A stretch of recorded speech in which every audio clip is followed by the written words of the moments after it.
আল্লাহু তাআলা আনহু বলেন, আমি আব্দুল্লাহ তো একবার আমার জীবনটাকে আপনার রাস্তায়, আমি আল্লাহর রাস্তায় বিলীন করব।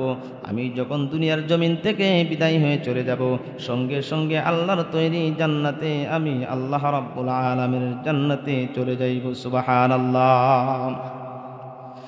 এই জন্য রে মুসলমান, আল্লাহ রাব্বুল আলামিন পবিত্র কুরআনুল কারীমের ভিতর আলোচনা করলেন। আল্লাহ রাব্বুল আলামিন বলেন, ইল্লাল্লাযীনা আমানু ওয়া আমিলুস সালিহাত,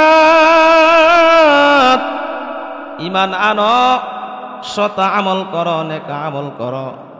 এ আমার বন্ধু, ঈমান যদি আনতে পারো হযরতে আব্দুল্লাহ ইবনে হুযায়ফা রাদিয়াল্লাহু তাআলা আনহুর মতন, তোমার জীবন ধন্য, তোমার জীবন ধন্য, ঠিক কিনা বলেন?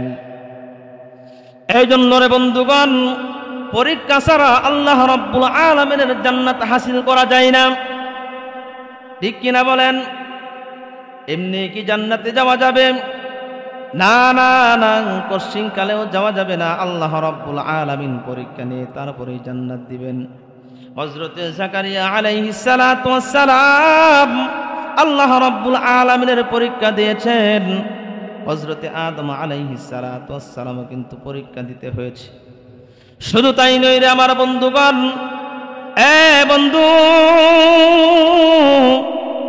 আল্লাহ রাব্বুল আলামিনের পয়গম্বরদের ভিতর থেকেও কিন্তু আল্লাহ রাব্বুল আলামিন পরীক্ষা নিয়েছে, ঠিক কিনা বলেন? আল্লাহ রাব্বুল আলামিন কিন্তু পরীক্ষা নিয়েছে, ঠিক কিনা বলেন?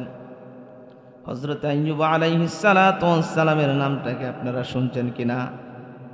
মনে হয় শুনছেন না।